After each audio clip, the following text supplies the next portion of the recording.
North Bengal famous food সিরিজের পঞ্চম এবং অন্তিম পর্বে আমি শুভ্র ব্যানার্জি আপনাদেরকে স্বাগত জানাচ্ছি।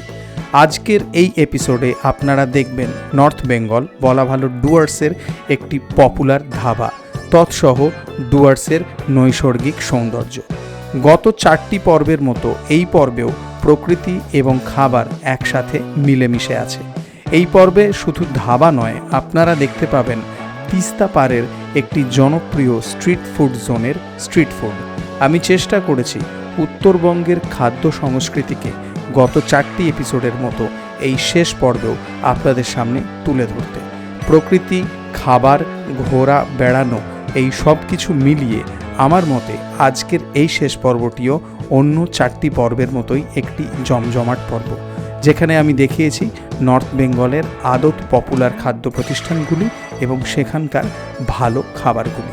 আসুন তাহলে জিপসি বংয়ের সাথে ইন্ট্রোতে বেশি সময় নষ্ট না করে ভিডিও শুরু করে দেওয়া যাক।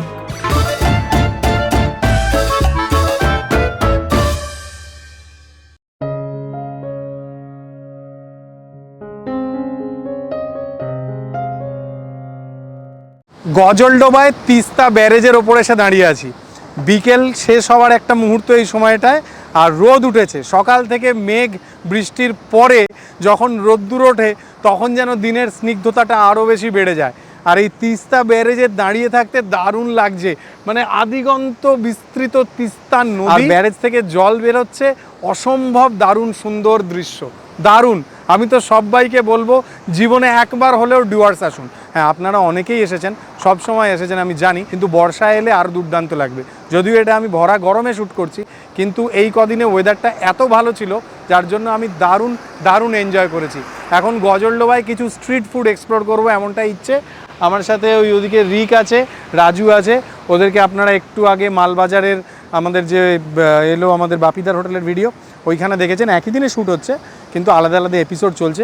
গজলডোবায় স্ট্রিট ফুড, গজলডোবায় আমরা স্ট্রিট ফুড কভার করব, মানে তাজা মাছ এই সমস্ত পকোড়া, আচ্ছা, এখানকার যে লোকাল ভিলেজের যে ফুডগুলো রয়েছে আর কি, ট্র্যাডিশনাল এখানকার গ্রামের মানুষ যেগুলো খেতে অভ্যস্ত, এখানকার স্ন্যাক্স আর কলকাতার স্ন্যাক্সের মধ্যে কিছু তফাৎ আছে। এই সমস্ত জিনিসই আমরা কভার করব। ঠিক আছে, একটুক্ষণ এখানে আমরা সময় কাটিয়ে নিই, তারপরে আমরা এগিয়ে যাব গজলডোবা। এখনও গজলডোবাতেই আছি, মানে খাবার জায়গাটা যেতে যাব। ওটাই কি গজলডোবা ভিউ পয়েন্ট বলে? হ্যাঁ, Gajoldoba view point. Actually Gajoldoba view পয়েন্টটা এখন হয়ে গেল যেটা, আচ্ছা, যে রিসর্ট আচ্ছা আচ্ছা আচ্ছা, তার পাশ থেকে সুন্দর করে সারিবদ্ধভাবে কিছু বসার জায়গা করে দিয়েছে সমস্ত জায়গায়। তবে এই তিস্তা ব্যারেজ থেকে ভিউটা কিন্তু অসম্ভব সুন্দর, দারুণ দারুণ, উপর থেকে সত্যি মানে দারুণ লাগছে, শান্ত হয়ে যাবে, দারুণ। এই পরন্ত বিকেলে তিস্তা নদীর রূপ দেখে আরও বেশ কিছুক্ষণ মন শান্ত করে নেওয়ার পরে গুটি গুটি পায়ে রওনা দিলাম গজলডোবায় স্ট্রিট ফুড এক্সপ্লোর করার উদ্দেশ্য নিয়ে। এটার তো একটা বাজার পুরো আমার মনে হচ্ছে, তাই না? ডালের বড়ি, হ্যাঁ, লোকাল ডাল, মানে সব এখানেই গজলডোবার। আচ্ছা, নিজের হাতে তৈরি ডালের বড়ি, এই যে চিপসগুলো এগুলো বাড়িতে ভাজা, এই যে ডাল রয়েছে, কাহুনের চাল। আমরা শুট করছি, অসুবিধা নেই তো? আচ্ছা, না আপনাকে না জিজ্ঞাসা করেই করছি তো, ওই জন্য জিজ্ঞেস করলাম। এই বড়িগুলো এগুলো সব আপনাদের বাড়িতে বানানো? আচ্ছা। 2-4 কদম এগোতেই দেখলাম ভাপা পিঠে তৈরি হচ্ছে। একটি স্টিলের বাটিতে চালের গুঁড়োকে লেয়ার করে ওপরে গুড় এবং নারকেলের মিশ্রণ দিয়ে আরও একবার চালের গুঁড়োর লেয়ার দিয়ে জলের বাষ্পে ভাপিয়ে নেওয়া হচ্ছে ঢাকা চাপা দিয়ে, এবং তৈরি হচ্ছে ভাপা পিঠে। ওই একই দোকানে দেখলাম যে মালপোয়াও ভাজা হচ্ছে। এই রকম দুটো দোকান পাশাপাশি ছিল এবং দুটি দোকানেই লোকাল মানুষজন ভাপা পিঠে, মালপোয়া এই সমস্ত কিছু তৈরি করে বিক্রি করছিলেন। কলা পাতায় পরিবেশন হয়ে গেল ভাপা পিঠে। প্রত্যেক পিস পিঠের দাম 10 টাকা। একটা বাটিতে প্রথমে চালের গুঁড়ো দেওয়া হলো, তার উপরে গুড়ের লেয়ার করা হলো, তার উপরে আবার চালের গুঁড়ো দেওয়া হলো, আর এই হচ্ছে ভাপা পিঠে। দেখুন টেক্সচারটা একদম ইডলির মতো।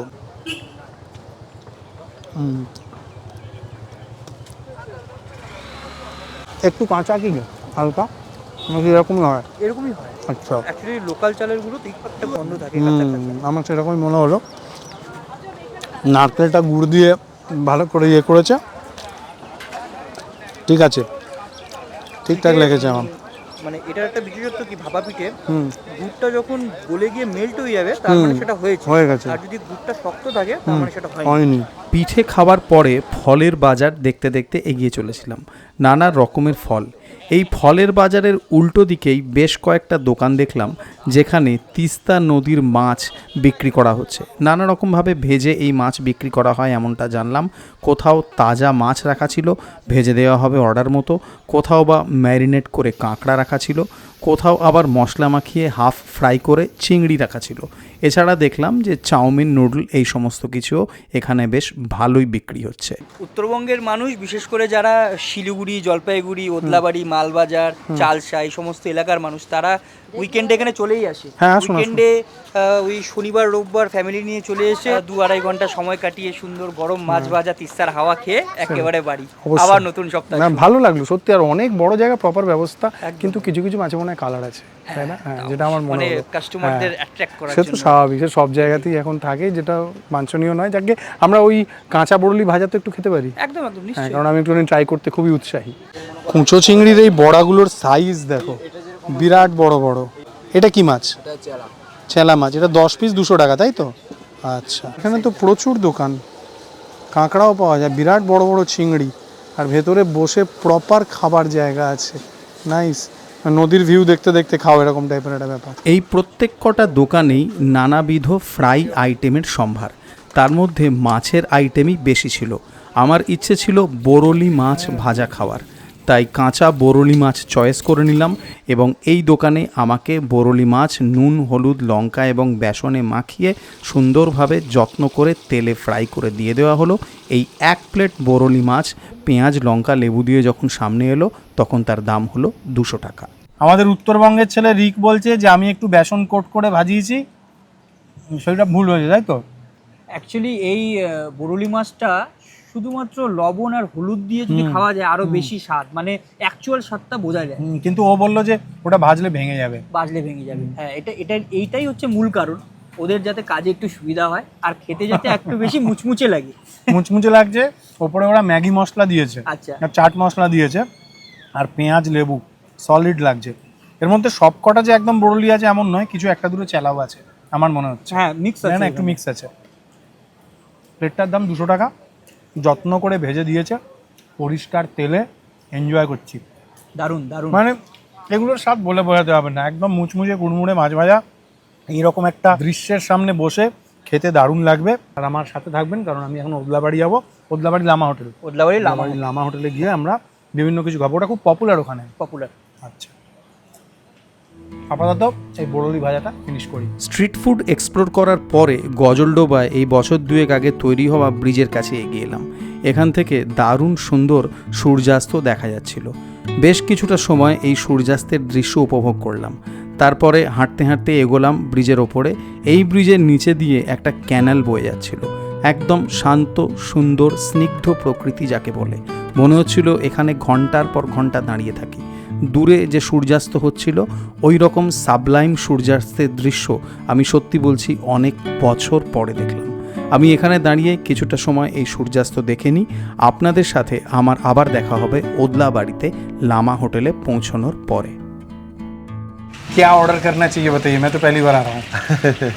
हम लोग का यहाँ पे स्पेशली रनिंग आइटम ज़्यादा है, जैसे कि जो ये हाईवे में स्पेशली जो रश में होता है वो लोग के लिए हर पॉसिबल चीज़ हम लोग अच्छा प्रोवाइड करते हैं। आप लोगों को अवार्ड भी मिला हुआ है, मैं देख रहा था। हाँ, कंचनजंगा अवार्ड 2025 में मिला था हम लोगों को, बेस्ट हाईवे इन बोल के। तो अब हम लोग को सिलीगुड़ी में बुलाया था, तो हम लोग अवार्ड दिया। हम लोग ने बोला कि इतना लंबा एज से चल रहा है, अब 3rd पीढ़ी है, तो हम लोग आप लोगों को देना चाहिए बोल के। कितना पुराना है फिर लामा होटल? अभी नियर अबाउट 50 इयर्स हो गया अभी। अच्छा, आपके फादर ने चालू किया था ना? फादर ने तो दादाजी ने चालू किया था। दादाजी के बाद पिताजी के बाद अभी 3rd जनरेशन। आपका नाम ही तो मैंने नहीं पूछा, सॉरी। मेरा नाम है तेंजिंग नॉर्गे भुटिया। तेंजिंग नॉर्गे भुटिया, अरे बाप रे, तेंजिंग नॉर्गे बोलते ही हम लोगों को कुछ और ही दिमाग में आ जाता है। तेंजिंग नॉर्गे भुटिया, अच्छा लगा आपसे मिलके। और आपने ये यहाँ पे किचन में अलाउ कर दिया, तो मतलब तड़का वगैरह ये सब आप लोग? हाँ, स्पेशली यहाँ पे हम लोग का लोकल्स में जो ज़्यादा फेमस है वो तड़का ही है। अच्छा, तड़का हम लोगों का मेरा दादाजी का टाइम से शुरू हुआ था। अच्छा, मेरा पिताजी का टाइम से, अभी मेरे टाइम में भी है। तड़का रेगुलरली सभी को पसंद है, एक रीजनेबल रेट भी है। और तड़का रोटी एक पर्टिकुलर पर्सन को नियर अबाउट 100 110 रुपीस में भी पूरा हो जाता है। और तो that सुबह आप लोगों का शायद कोई बंगाली थाली में भी मिलता है। सुबह हम लोग का बंगाली थाली में जैसे कि हम लोग वेज थाली प्रोवाइड करते हैं, मटन थाली, फिश थाली। फिश में 2 प्रकार का होता है, हम लोग रुई होता है, कातला होता है। और हम लोग पहले बाटा मछली भी रखे थे, वो भी रेगुलर बेसिस में। हम लोग फ्लक्चुएशन हम लोग एनी टाइम रखते हैं। जैसे कि एक पर्टिकुलर क्लाइंट को जो खाना खाने आता है उसको जो लगता है हम लोग वही टाइप का बना के भी देते हैं। अब चाइनीज में यहाँ पे शायद लॉलीपॉप हो रहा है, लॉलीपॉप बना चाहिए ना, लॉलीपॉप हो रहा है शायद यहाँ। हाँ और आप लोग के चूल्हे के बारे में कुछ सुना था कि ये कभी बंद नहीं हुआ। हाँ, कभी बंद नहीं होता हम लोग का, एनी टाइम 24/7 चलते रहता है। अच्छा, और सब कोयले में बनता है। सब कोयले में बनता है, लकड़ी में बनता है। अच्छा हम लोग का चावल लकड़ी में बनता है। अच्छा। और रिक बोल रहा था क्या कुछ आप लोगों को चिली चिकन है जो कुछ यूनिक ही है आप लोगों का चिली चिकन, तो वो चिली चिकन ट्राई करेंगे। जरूर और उसके जरूर, साथ तड़का और रोटी। आज जरूर ट्राई थैंक यू। कीजिएगा। और मैं कुछ एक आध शॉट ले लेता हूँ आपके हाँ, किचन हाँ, का। जरूर, थैंक यू जरूर। Time okay. देने के लिए। चलिए। Thank you so much. Mutton एक पोर्शन में कितना पीस जाता है? 3 piece sir, 3 piece. Half plate में। अच्छा। फुल में आपका 6 पीस जाएगा। अच्छा, फुल में 6 पीस जाएगा। प्राइस क्या है? मटन राइस 220 अनलिमिटेड, भरपेट खाना है।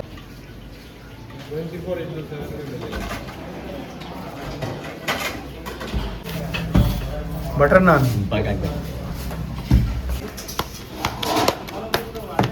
যে কোনো ধাবায় লাইভ কিচেনে দাঁড়িয়ে সেখানে নানা রকম খাবার তৈরি হওয়ার যে দৃশ্য এবং সেই সমস্ত খাবারের যে সুগন্ধ, বিশেষ করে রুটি, তড়কা, এই সব কিছুর যে একটা লোভনীয় সুগন্ধ, সেটা আপনার খিদেকে অনেক বেশি বাড়িয়ে দেয়।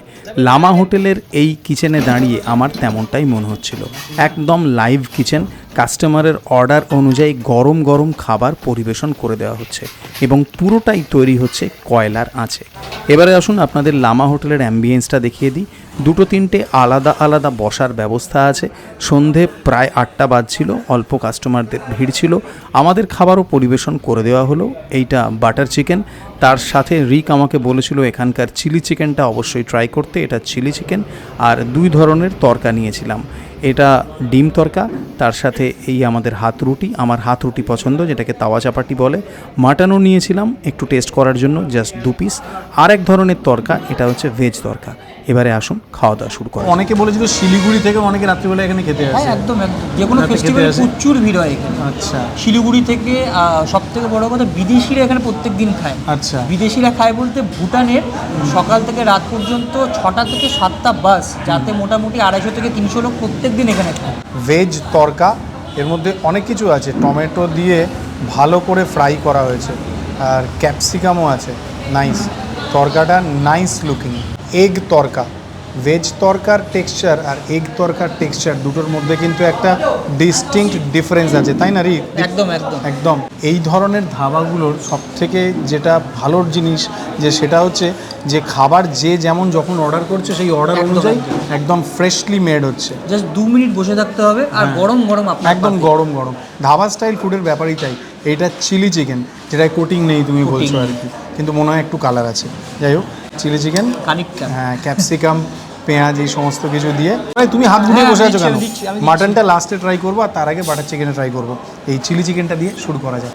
চিলি চিকেনটা কিন্তু সত্যিই কোনো কোটিং নেই, কোনো কোটিং নেই। নাইস এবং ময়েস্ট চিকেন, নাইস। আমি চিলি চিকেন দিয়ে শুরু করি। এটা আমি উইথ বোন ভেজ চিলি তড়কা দিয়ে চিকেন। শুরু করলাম। হ্যাঁ, করো। নাইস। এটা বডির দিকের পিস, ব্রেস্টের দিকে অন্যরকম খেতে। এটা অন্যরকম, হালকা ঝাল, হালকা মিষ্টি, হালকা টক, একটা ব্যালেন্স ফ্লেভার আছে। ভুটানের লোকেরা খুব পছন্দ করে এটা, এই ধরনের চিলি এই ধরনের চিলি চিকেন। আচ্ছা, আমি এনজয় করলাম চিলি চিকেনটা। ভেজ তড়কাটা ট্রাই করা যাক। এখানে তন্দুরি রুটি, নান, এই সমস্ত প্রচুর বিক্রি। তা আমি না একটু হাত রুটি খেতে পছন্দ করি। বেশ বেশ। হ্যাঁ, কারণ হাত রুটি আমার বেস্ট লাগে। খাওয়া যাক।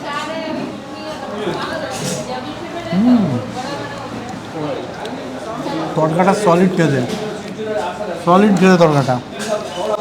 কসুরি মেথি ফ্লেভার আছে, একদম ডিস্টিংক্ট। টমেটো দিয়ে ফ্রাই করেছে, হালকা একটু টকটক ভাব। এই তড়কা উত্তরবঙ্গ কেন আপ টু কলকাতা পর্যন্ত যে কোনো বড় ধাবাকে টেক্কা দিতে পারে। না না, সত্যি তড়কাটা দারুণ। এটা ভেজ তড়কাটা খাচ্ছি, একদম দারুণ ক্রিমি একটা ব্যাপার আছে। এগ তড়কা ট্রাই করবো আমি এবারে। এগ তরকাটাও দেখুন কীরকম ক্রিমি টেক্সচার আছে এটা, নাইস। এগ তরকা আর ভেজ তরকা দুটো কিন্তু দেখতে সম্পূর্ণ আলাদা।